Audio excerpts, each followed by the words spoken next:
Vamos começar. Antes de tudo, eu gostaria que você curvasse a sua cabeça. Nós vamos fazer uma oração, porque essa aula é aquela aula que nos provoca uma reflexão profunda. E a única maneira de você sair daqui transformado é que o seu coração esteja aberto para isso. Então nós vamos orar para que o Espírito Santo abra o nosso coração.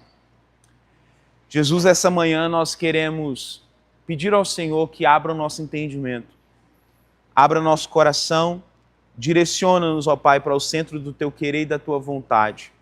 Fala conosco, instrua-nos, corrija-nos, exorta-nos, consola-nos por intermédio da Tua palavra, em nome de Jesus.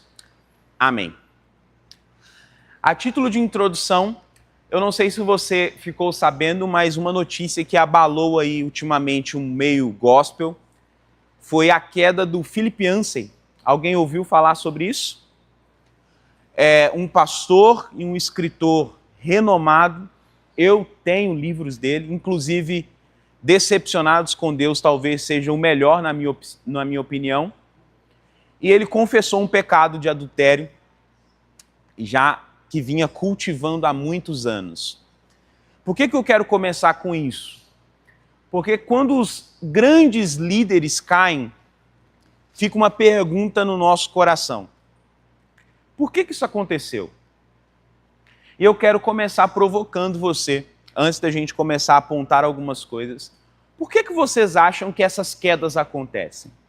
Homens que já têm uma vida com o Senhor, uma vida devocional, são homens que conhecem da graça de Deus, desfrutam desse amor, desfrutam desse relacionamento. Por que você acha que essas quedas acontecem? Então, essas concepções que nós temos da queda de grandes líderes, de grandes pessoas, confrontam o nosso coração, e essa é uma pergunta que ecoa há muito tempo. Olha lá. A queda moral de líderes cristãos nos confrontam com uma questão central que ecoa através dos séculos. Como que alguém tão usado por Deus pode chegar a esse ponto? Como? Só que quando a gente olha para as Escrituras, a gente vai perceber que a Bíblia vai responder isso de uma forma muito brutal. E isso confronta a gente. Qual que é a resposta das Escrituras? Abra sua Bíblia primeiramente, Romanos capítulo 7, versículo 14, porque a palavra de Deus nos ensina duas verdades fundamentais sobre a nossa natureza pecadora. A primeira, todo ser humano é um pecador em potencial. Todo ser humano é um pecador em potencial. Romanos capítulo 7, versículo 14. Vejamos. Romanos capítulo 7, versículo 14, olha o que o apóstolo Paulo escreve. Porquanto é do nosso pleno conhecimento de que a lei é espiritual. Eu, entretanto, sou limitado pela carne, pois fui vendido como escravo ao pecado. Uma coisa que você tem que ter em mente desde já.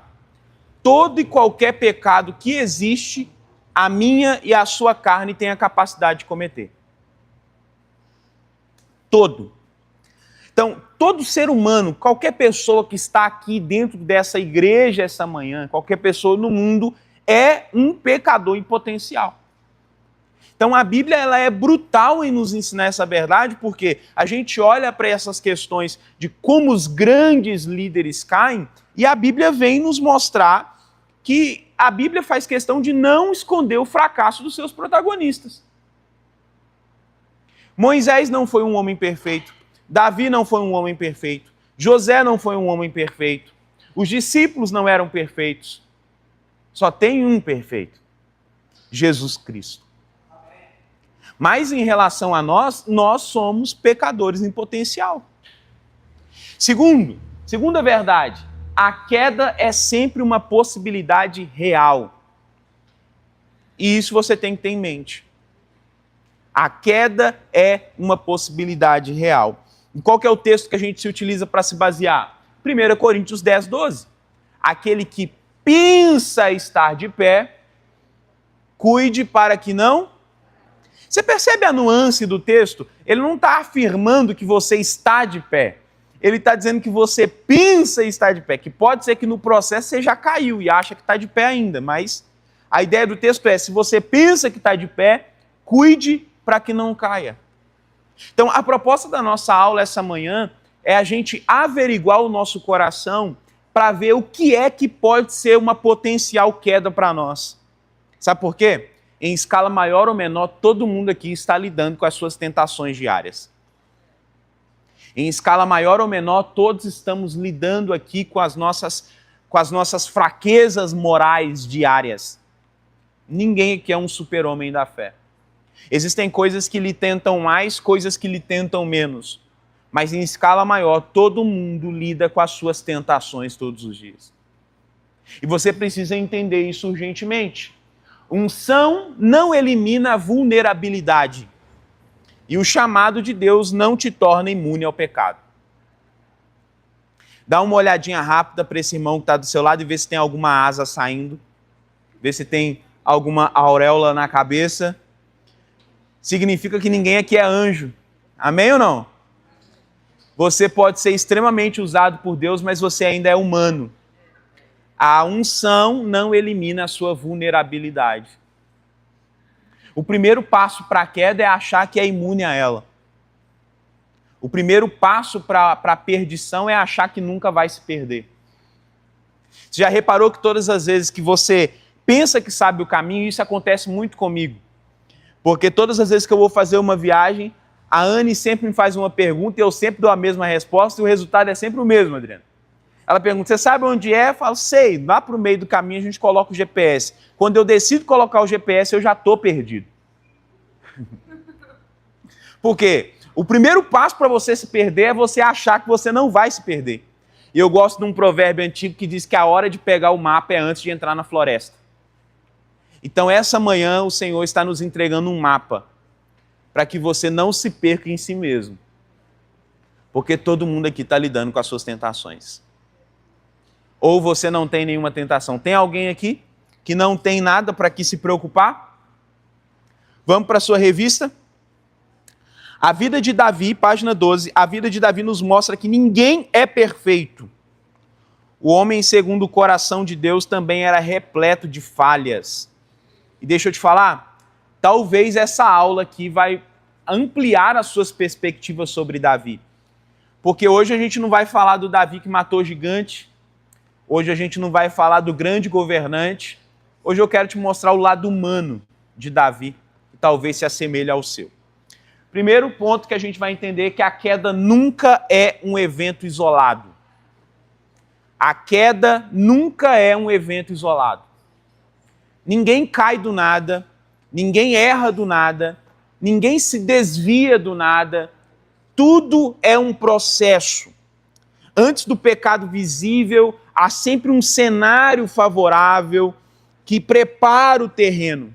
E Davi não caiu do nada, a queda foi precedida por um contexto específico.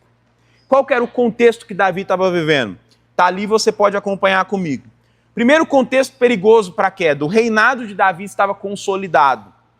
O poder estava estabelecido e ele já era um rei reconhecido. Segundo cenário, vitórias recorrentes.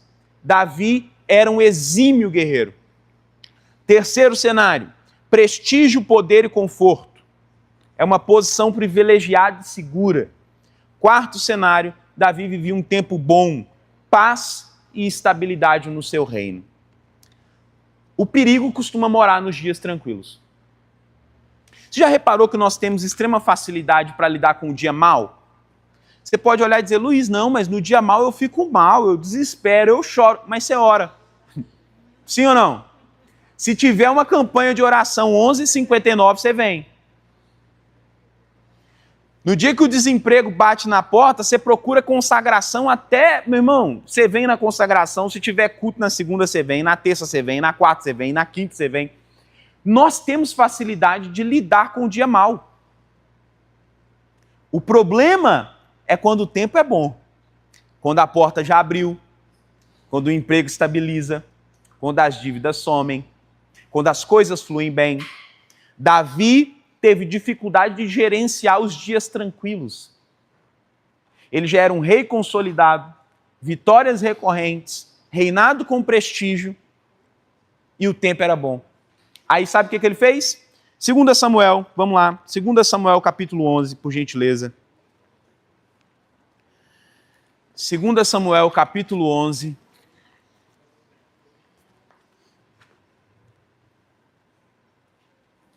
Verso número 1.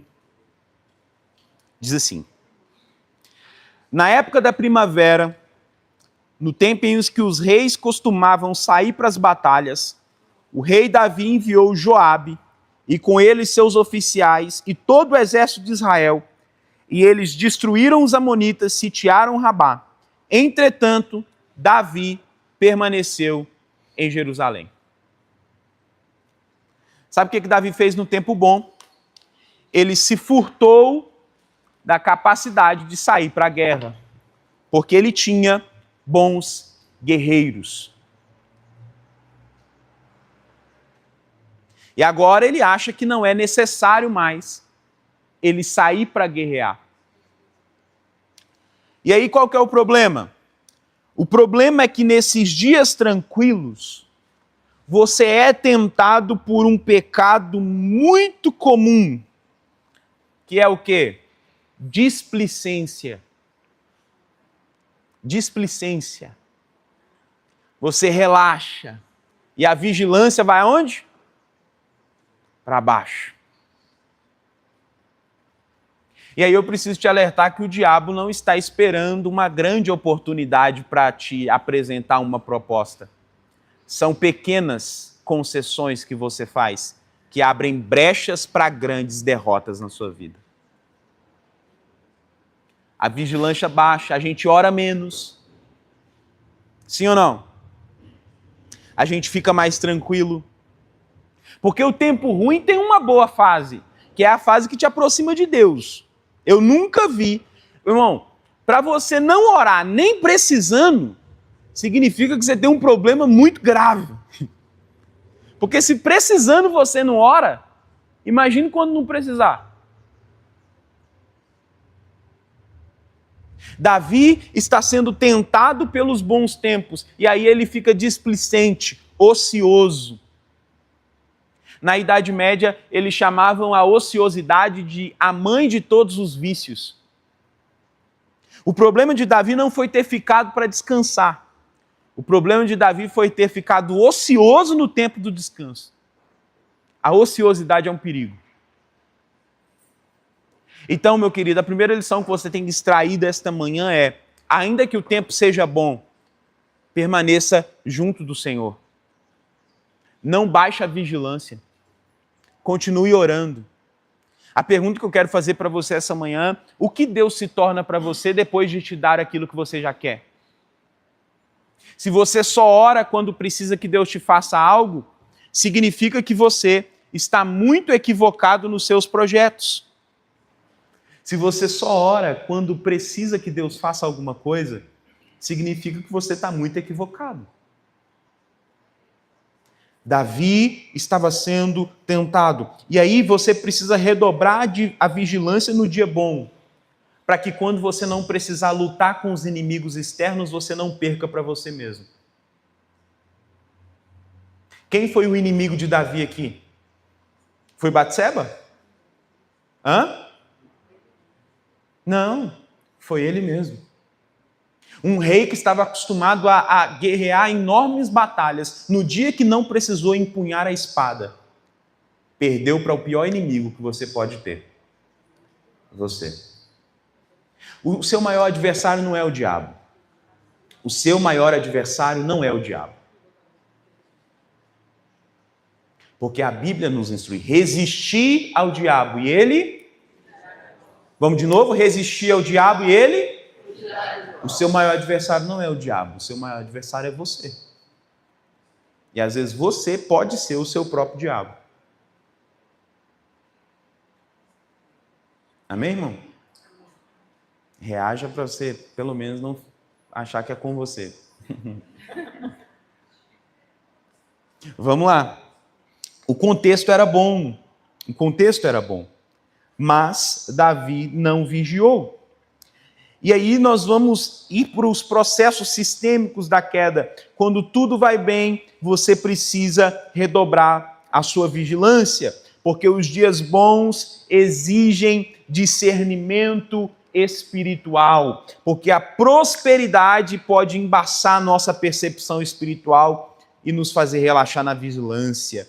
Se você não luta contra inimigos externos, você pode perder para você mesmo. E a bonança pode gerar esquecimento de Deus. Isso aqui é uma coisa séria. E para a gente ampliar essa perspectiva, eu quero que você abra a sua Bíblia. Deuteronômio, capítulo 8, versículo 11, versículo 14. Eu coloquei ali, mas ficou um pouco pequeno, mas eu vou ler para você. Abra a sua Bíblia, Deuteronômio, capítulo 8, versículo 11, versículo 14. Olha o que Deus diz. Enquanto você procura, eu te contextualizo. Deuteronômio é o livro das memórias. Deus está repetindo a lei para uma geração que ainda precisava se aperfeiçoar para entrar na terra. O que Deus está mencionando para eles? Quando vocês entrarem lá, lembrem-se que foi eu quem coloquei vocês ali. Não se esqueçam de mim. Olha o que está escrito. Cuidado para que não te esqueças do Senhor teu Deus quando comeres e te fartares, quando edificares belas casas e nelas habitares. Então te engrandecerás no teu coração e te esquecerás do Senhor teu Deus. Qual é a advertência? Cuidado com o dia bom, porque ele pode ser anestésico ao ponto de te fazer esquecer de Deus. Olha o que Deus está dizendo para o povo de Israel. Vocês vão se comer e fartar. Vocês vão construir boas casas e vão habitar nelas. Cuidado para quando você estiver desfrutando de tudo isso, você não se esquecer daquele que sustentou no deserto. Daquele que te alimentou quando você não tinha pão. Que te vestiu quando você não tinha roupa. Que te aqueceu quando você sentiu frio. Que te deu água quando você sentiu sede. Sabe qual é o nosso problema? E aonde que as nossas quedas começam? É porque a gente enxerga Deus como um meio para um fim. E aí, quando eu alcanço a bênção que preciso, eu acho que eu não necessito mais de Deus. Tem muita gente que a bênção recebida já se tornou uma maldição no caminho. Porque tanta bênção que você tem e de tantas coisas que você desfruta, Deus já se tornou secundário para você. Os dias bons têm seus perigos, e um deles é fazer o nosso coração se esquecer de Deus. E quando isso acontece, é o primeiro estágio para a sua queda. A queda não começa quando o pecado é consumado, a queda começa nos pequenos desvios do coração. Começa quando a gente esquece de Deus. Começa quando a gente acha que já é bom o suficiente, que não precisa orar. Começa quando a gente acha que o tempo está bom, a gente começa a confiar na força do nosso braço. Essa manhã é uma manhã do Espírito Santo nos recobrar a dependência. Por mais que você tenha, por mais que Deus te abençoou e continuará te abençoando, por mais que as portas estejam abertas, lembre-se daquele que te sustentou no deserto. Lembre-se daquele que te estendeu a mão quando os outros lhe empurraram ao chão.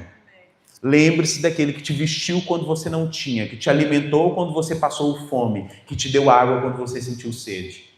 Está na hora de a gente aprender a honrar a Deus no dia bom também. Está na hora de a gente aprender a honrar a Deus quando as portas se abrem. E parar de encarar Deus como um meio para um fim. Amém, irmãos? Amém. Segundo ponto. Se você não cuidar dos seus desejos, eles vão te conduzir ao fracasso. Olha lá. Desejos não tratados conduzem ao fracasso. E eu queria fazer um paralelo com você desta perícope aqui da história de Davi com Batseba e o texto de Tiago, capítulo 1, verso 14 e 15. Primeiro vamos ler 2 Samuel 11, 2 até o versículo de número 4. E depois nós vamos ler Tiago, capítulo 1, versículo 14 e 15. Olha só. Davi está lá regaladamente no seu palácio, tranquilo, desfrutando. Olha o verso de número 2. Olha como a cena é corriqueira. Ó. Um dia após o almoço, Davi levantou-se depois de ter dormido um pouco e foi passear no terraço do seu palácio real. Que vida ruim, né? Do terraço avistou uma mulher que banhava-se e notou que era uma mulher muito bonita. Davi desejou saber quem era aquela mulher. Ao que lhe informaram, o nome dela é Batseba, filha de Eliã, esposa de Urias, teu servo Eteu. Aqui o assunto já tinha que ter acabado.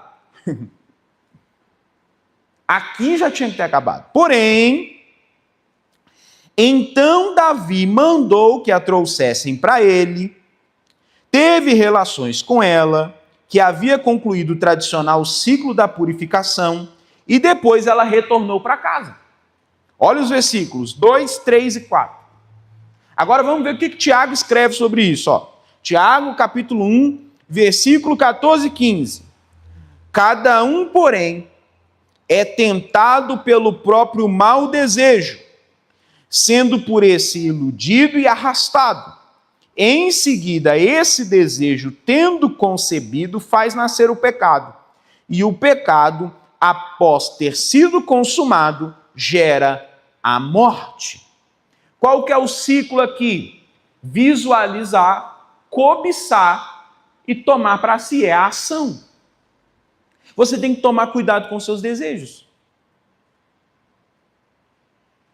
E os desejos são involuntários. Mas a decisão final é sua. Deixa eu te fazer uma pergunta. Foi o diabo que fez Davi pecar? Seja sincero. Eu sei que é difícil falar que não. Mas foi o diabo que fez Davi pecar? Foi Batseba que fez Davi pecar? Quem pecou? Por quê? Porque quis. Tem uma coisa sobre pecado que você precisa entender. Todo pecado é voluntário. Ninguém peca por acidente. Todo pecado é voluntário. Então vamos fazer uma constatação. Você vai repetir comigo. Eu peco o que quero.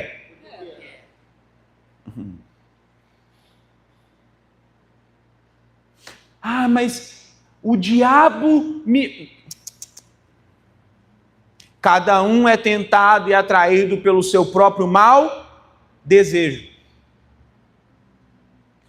Por que é que o olhar de Davi se fixou em Batseba? Porque ele achou bonito. A admiração virou cobiça. E a cobiça foi crescendo no coração a ponto dele ir e tomar para si. O que eu estou dizendo para você é que o pecado raramente é um acidente repentino. Na maioria das vezes, ele é cultivado no silêncio dos seus desejos.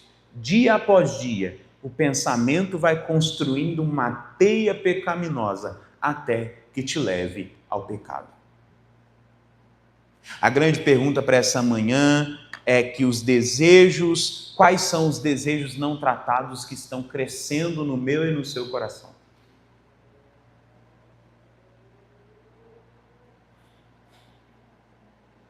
Essa manhã o Espírito Santo ele quer visitar as recâmaras secretas do seu coração, do meu coração. Porque aquilo que a gente não coloca no altar do Senhor para ser tratado, vai se tornar uma pedra de tropeço para nós depois. E deixa eu te falar uma coisa que é ainda mais assustadora. O pecado de Davi com Batseba não é o único pecado de Davi. A história de Davi menciona que ele teve filho com 6 mulheres diferentes. 6 mulheres diferentes. E se você não sabe, te informo, Deus nunca foi a favor da poligamia. Deus nunca foi a favor do homem ter mais de uma mulher. Então não é que Davi pecou com Batseba, ele já vinha num ciclo de pecado. O texto de Batseba é só o resumo do coração de Davi, que já está acostumado a fazer isso. Batseba não é o único pecado de Davi, é a exposição de Deus do coração de Davi. Então posso te dar uma palavra, meu irmão? Deus pode tolerar o pecado por um tempo, mas Ele não vai tolerar para sempre. Então se existe algo no seu coração que você está cultivando, essa é a manhã de você colocar no altar de Deus. A gente olha para a história de Davi e a gente fala, nossa, Davi pecou com... Não, ele já estava num processo equivocado. Já estava num processo equivocado. Para onde que os seus desejos estão te levando?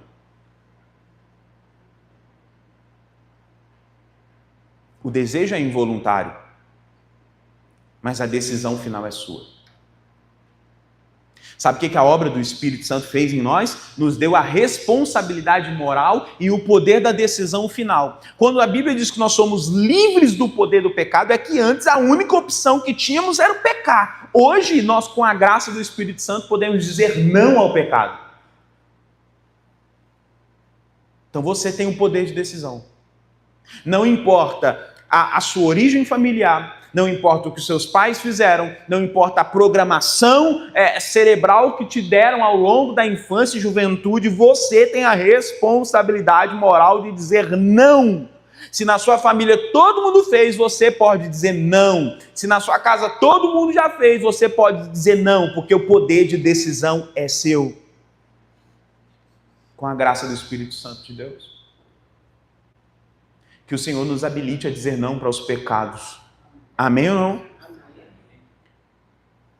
E tome cuidado com aquilo que você vem cultivando no coração. Não ache que é só um pensamento bobo. A palavra de Deus diz que nós devemos levar todo o nosso pensamento carnal cativo à obediência de Cristo.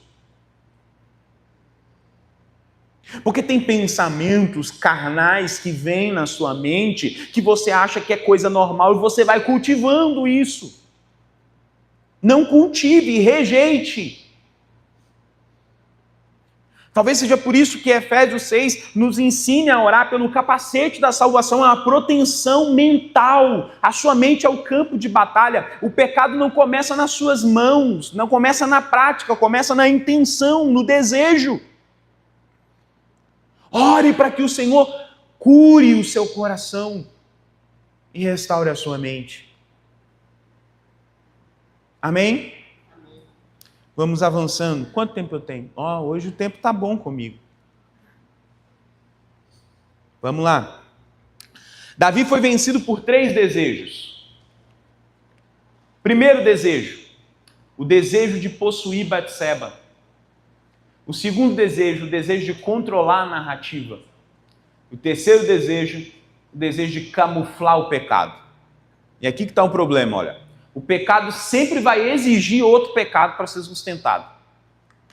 É uma paráfrase do que a Bíblia diz, que um abismo chama outro abismo. Como que isso se manifesta de fato? Davi foi vencido pelo desejo de possuir Batseba, possuiu. Foi vencido pelo desejo de controlar a narrativa. O que ele fez? Ele manda chamar Urias da batalha. Olha para você ver como que uma mente carnal é maligna, irmão. Na boa, se você lê essa descrição do que Davi fez, e se tirasse o termo Davi ali, não parecia que era uma coisa bem orquestrada do diabo? Não parece um enredo escrito pelo próprio Satanás? Sim ou não? O cara manda chamar Urias da batalha, fala para ele ter uma noite de descanso. Olha a mente de Davi. Só que não era o diabo, era só uma mente carnal mesmo. Você não tem noção das malignidades que você é capaz de produzir, meu irmão. Ou tem, né? Não sei. Você não tem a noção das malignidades que nós somos capazes de produzir. Davi chama Urias, pede para ele ter uma noite de descanso, Urias rejeita, e aí Davi se vê na posição de ainda manter a narrativa sob controle, ele chama Joabe. Olha a covardia, a crueldade. Pede para colocar Urias na frente da batalha com o intuito de que ele fosse morto. Quando o soldado mensageiro traz a notícia de que Urias foi morto, Davi reage de uma forma extremamente fria, típica de gente que já está cauterizado pelo pecado. Davi olha e diz, isso não seria resultado da batalha? Olha como o homem segundo o coração de Deus é cínico. E isso não é uma despersonalização de Davi que eu estou fazendo. Eu estou mostrando a humanidade de Davi, de que um homem carnal é capaz de fazer. Quantas vezes você foi obrigado a cometer um outro pecado para encobrir um pecado já feito?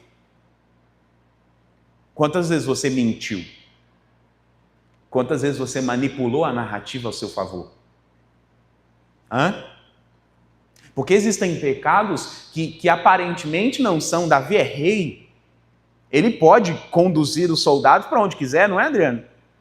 Mas ele está fazendo isso com intenção maligna. Tem gente que manipula outras pessoas e acha que isso não é pecado. É pecado também. Manipulação é pecado. Davi está abusando do poder. Pecado. Controlar narrativas. Sabe aquela coisa de nunca assumir a culpa? Sabe? É pecado também. É sempre a culpa do outro.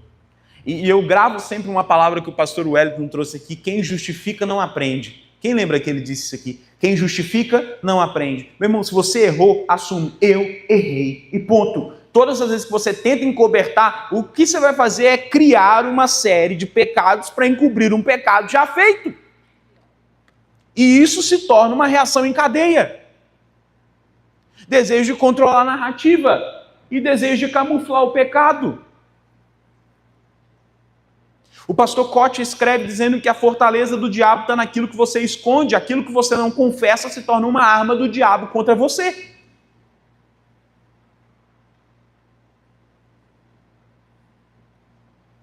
O que é que você está camuflando na vida? E olha que interessante, se a gente olha para Davi nesse contexto, ele ainda está com a coroa na cabeça, né? Ele ainda está com a coroa na cabeça, o cetro na mão. Mas o coração já foi longe. São as máscaras que a gente vai usando ao longo da vida. O coração já se desviou, já se afastou do Senhor, mas a indumentária continua a mesma. Eu preciso te lembrar que Deus não se impressiona com a sua presença no culto. Olha, não existe um ponto celestial para você bater todo domingo. E o que faz a diferença não é você estar, é como você vem. Porque vir com as suas camuflagens não adianta nada. Você vem com a roupa de rei e o coração de alguém manipulador, mentiroso.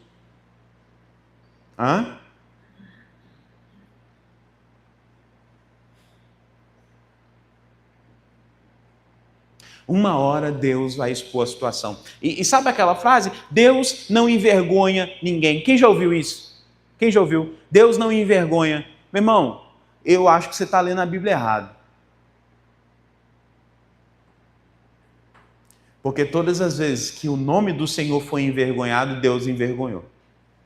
Deus envergonhou Ofni e Finés, matando-os dentro do santuário. Você tem noção do que é isso? Deus matou os camaradas dentro do culto.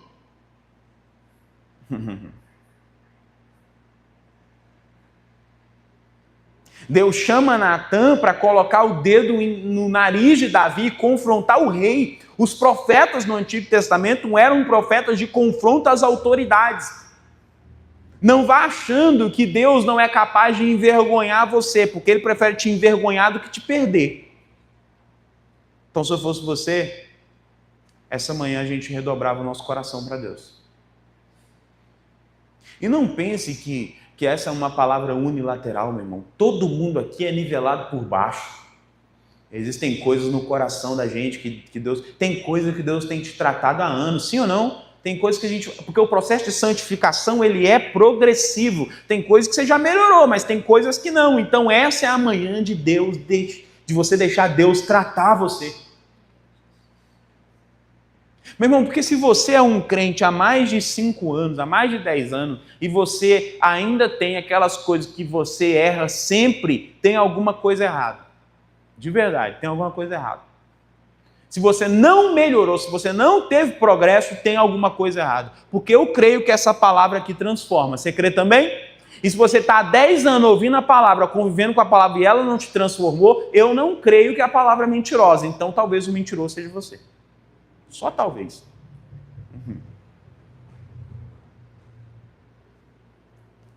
Vocês estão com a carinha assustada? Para mim, no final tem chá doce lá. Ó. Agora vai ser amargo mesmo. Vamos lá. Para a gente avançar. Qual foi a terceira falha de Davi? O que ela nos ensina? Davi teve uma má gestão de papéis. Isso aqui a gente vai levar tempo para construir o pensamento, porque isso aqui é muito profundo. 2 Samuel capítulo 13, versículo 21 e 23. O contexto aqui é muito complexo, tá, irmão? É um texto assim, que se você já leu, ele chega a ser meio intragável em alguns momentos.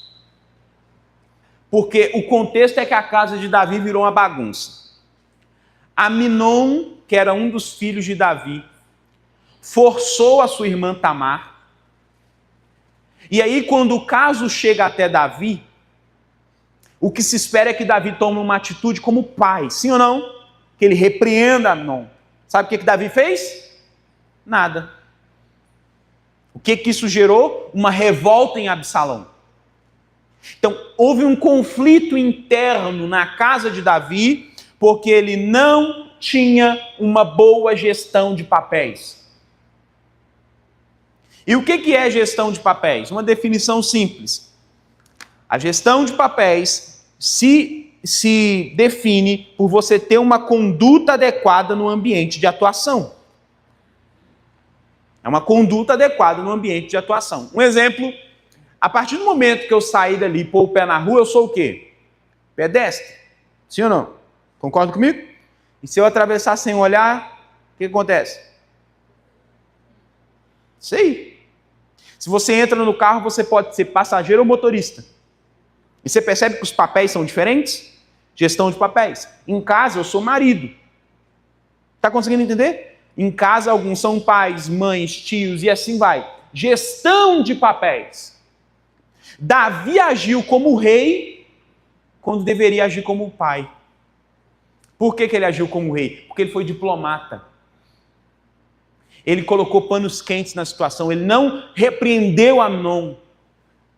Isso gerou um problema grande na história. Porque Absalão ficou revoltado com a omissão de Davi. A pergunta é, você está sabendo gerir bem os seus papéis?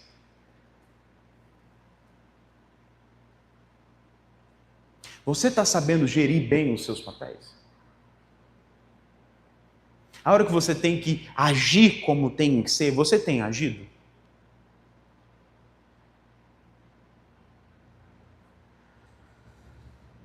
Porque a má gestão de papéis vai gerar uma grande tragédia. A casa de Davi estava em colapso.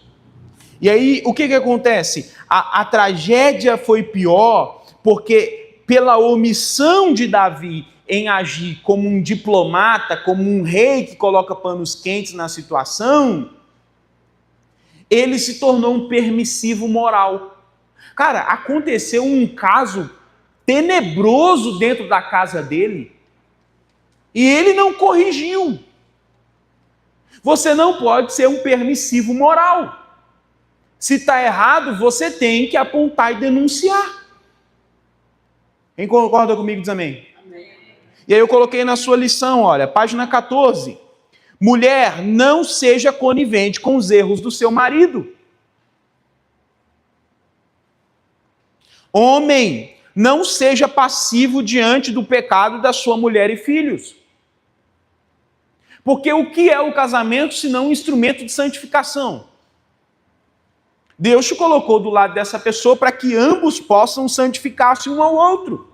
E se eu vejo alguém pecar e não denuncio, eu estou pecando também. Sabe qual que é a tragédia que acontece na maioria das vezes? É porque nós temos a capacidade de ver o pecado acontecendo debaixo dos nossos olhos e a gente não se posiciona em nada. Absolutamente nada.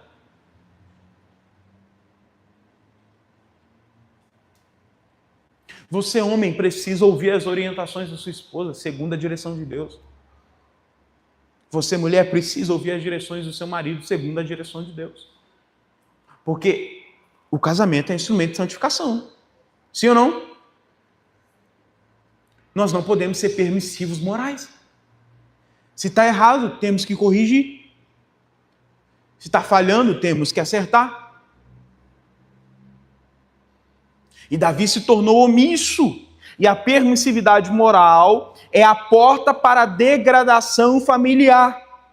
E aí olha o que acontece na vida de Davi. Ele agiu como rei, como deveria agir como pai. Ele foi diplomático quando devia ser corretivo, e essa permissividade abriu espaço para uma degradação. Ele era um ótimo rei, mas foi se tornando um péssimo pai. Amado por Israel e odiado pelo seu próprio filho. Qual que você prefere? Sabe o que a gente percebe aqui? Uma falha comum que às vezes nós cometemos. O melhor a gente sempre entrega para o outro. Não é isso? O melhor é sempre para o de fora.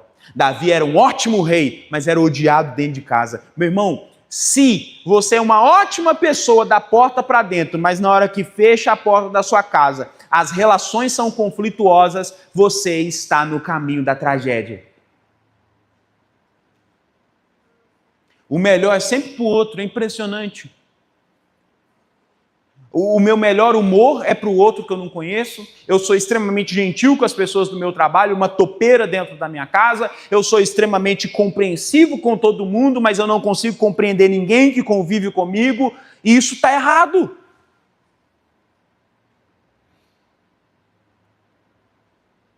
O melhor de você tem que ser para as pessoas que suportam o pior de você. E quem que suporta o pior de você? Sua família. Porque você não é bonzinho assim, não. Essa carinha bonitinha não me engana. Hã? Quem suporta o seu pior? Família. Quem te acolhe no desespero? Família. Aonde que você pode chorar? É lá. Para onde você corre quando seu mundo desaba? Para onde? Família. E por que para eles a gente entrega o pior? A gente está tal como Davi, a gente é amado por Israel e odiado em casa. Essa ordem precisa ser inversa. Na verdade, ela precisa ser proporcional. Você primeiro precisa conquistar quem está com você. Meu irmão, o seu melhor sorriso tem que ser para as pessoas que convivem com você. Porque são elas que te acolhem no momento que esse sorriso não é capaz de sair.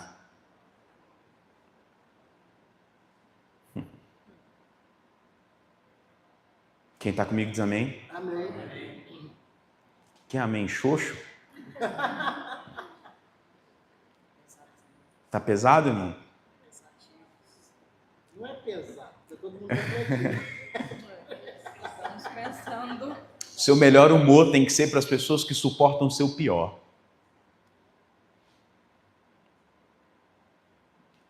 E essa manhã é manhã do Senhor restaurar a nossa gestão de papéis. Aproveite o almoço de domingo hoje e ofereça o seu melhor. Sua atenção. Sabe, a gente, para conversar com qualquer outra pessoa, a gente guarda o celular, a gente presta toda a atenção do mundo. Com os nossos, parece que...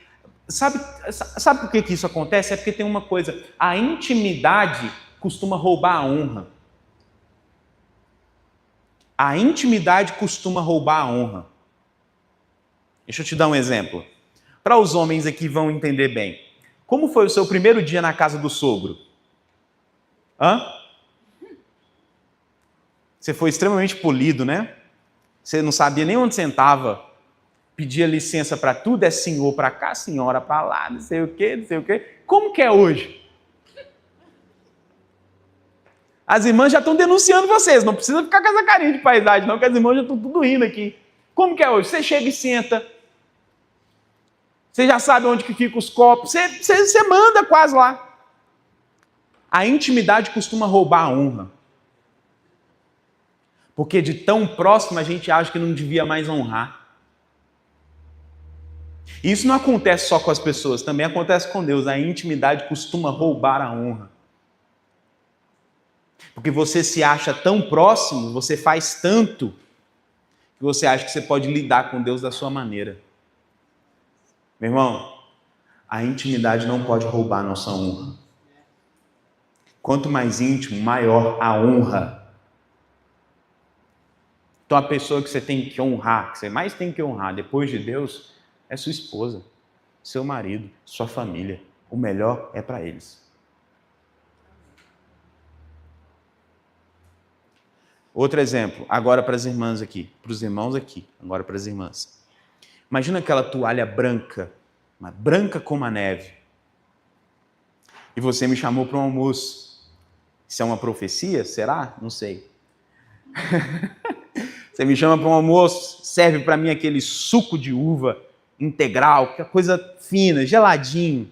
Eu sou um pouquinho desastrado.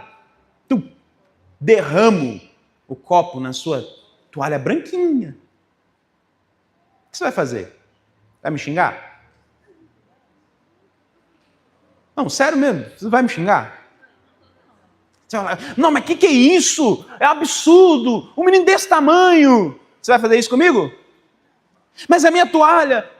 Não, comigo... Nossa, não, acontece. Não, tranquilo, a gente joga um paninho aqui, ó, tranquilo, vamos seguir. Mas e se o seu marido derrubar o copo lá?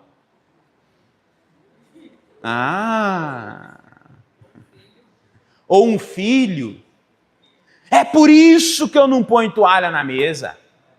Mas pelo amor de Deus, não tem capacidade de segurar um copo direito. E aí começa.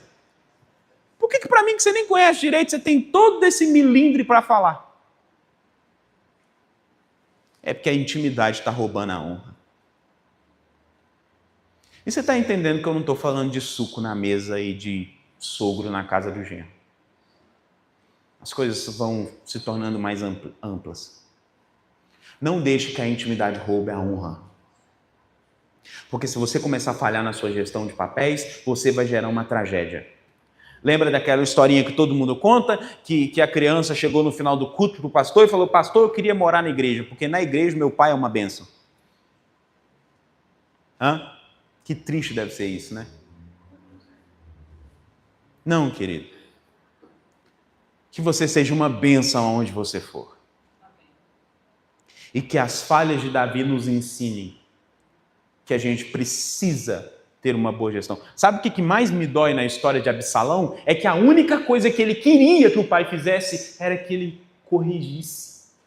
Olha, você tem noção do que é isso? A única coisa que Absalão queria é que o pai corrigisse a situação. Mas Davi foi incapaz de corrigir. Quando você tiver que apontar o erro, aponte. Quando você tiver que sentar para ter as conversas, sente, corrija. Não seja um permissivo moral. Amém? Vamos caminhar para a conclusão? Davi era um excelente pai, um excelente rei e um pai ausente. A sua liderança nacional foi brilhante, mas seu lar estava em ruínas. A última fraqueza ou falha de Davi foi achar que o tempo curaria tudo. Capítulo 14 de 2 Samuel diz que Absalão ficou 2 anos longe de Jerusalém, por causa desse problema em que Davi não tinha corrigido Aminon. E sabe o que Davi fez de novo? Nada. Te pergunto, se um filho seu fica 2 anos longe, só para os pais aqui, 2 anos longe, por algo que você sabe que você está errado, você não dá um jeitinho, não? 2 anos longe? Não dá. Nada. Sério mesmo? Você não tenta conversar? Você não tenta chamar, procurar? Está vivo? Está bem? Não. Davi ficou quieto. E sabe qual que é o problema de Davi? Também é o nosso. A gente acha que o tempo vai curar as coisas. O tempo não cura nada. No máximo, lhe dará uma cicatriz mal curada, que tem uma casquinha bonita e uma infecção por baixo. E eu não estou falando de ferida na carne. Então, se você tem que ter as conversas difíceis, tenha, porque a ausência de Absalão por 2 anos foi um afastamento por causa do silêncio de Davi. E o silêncio não adiou nenhuma tragédia, apenas silenciou.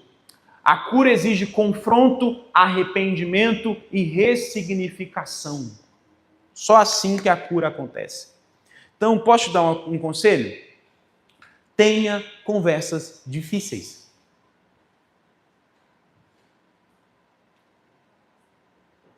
Sabe aquelas conversas que são intragáveis? Que você sabe que fica aqui? Na maioria das vezes é por isso que depois as coisas explodem num vulcão em erupção, porque você foi negligenciando as conversas difíceis, achando que o tempo ia curar tudo e foi jogando tudo para debaixo do tapete. E tem gente que hoje o tapete já está desse tamanho. Já virou um elefante branco na sala. Por quê? Porque você não teve as conversas difíceis, meu irmão. Você tem coisa para resolver, resolva. Tudo que você adia se torna maior e mais difícil de resolver. Confronto, arrependimento, ressignificação. Se você não fizer isso, não vai curar nada. Você só vai achar que está curado. Então, se existe alguma coisa, alguma mágoa no seu coração que precisa ser resolvida, resolva. Converse, sente, peça ajuda. Porque achar que o tempo vai curar é a ilusão de gente que acha que não precisa confrontar para resolver. Um tal de fazer vista grossa. Vista grossa. Vai deixando, vai deixando, vai deixando. Ou aquela clássica fase, eu nem falo mais nada. Né? Nem vou falar mais nada. Não, meu irmão, converse. É uma atitude da gente, do ser humano. Por isso que é confrontante. Porque todo mundo aqui é tentado a agir assim. Uns mais, outros menos. E quer ver uma coisa? Gente que tem dificuldade de expressar, sofre mais ainda. E aí depois você procura a sua Helena para jogar tudo isso para fora. Vai para lá. Fala, põe para fora. Tem anos que você está acumulando isso aí porque não fala. Isso lá vai apodrecendo, pode falar.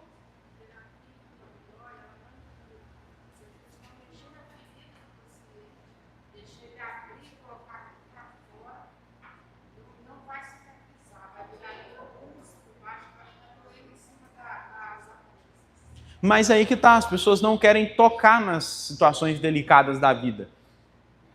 A sua vergonha te impede de romper, essa que é a verdade. Você tem vergonha de expor a ferida e vive infeccionado. Não é? Fala, meu irmão, fala, põe para fora. Para finalizar, as falhas de Davi revelam as nossas fragilidades. E aí tem um resumo. As falhas de Davi não são apenas um registro histórico, são espelhos que refletem a nossa própria vulnerabilidade. Um resumo para você nunca mais esquecer: vigie constantemente, especialmente nos dias bons. Tenha um cumprimento adequado de papéis. Faça uma gestão dos seus desejos e trace limites claros para eles. E confronto do pecado sem adiamentos. Mas para você não ir para casa achando que tudo é amargo, tem uma porçãozinha boa para nós ali, ó. Para onde as suas omissões estão te levando? E aí, para você pensar, nós não fomos chamados, segundo a Escritura, para nos parecer com Davi, mas nos parecer com Jesus. Amém. Essa que é a bênção de hoje. Que a gente tenha a oportunidade de não se parecer com Davi, mas parecer com Cristo. Volte para sua casa hoje pensando nessa reflexão. E peça ao Espírito Santo que te auxilie a vigiar nos dias bons, a gerir os seus desejos, a fazer uma boa gestão de papéis e não ser omisso diante das coisas que você precisa resolver. Amém? Amém. Essa palavra falou com você? Abençoou você? Vamos orar.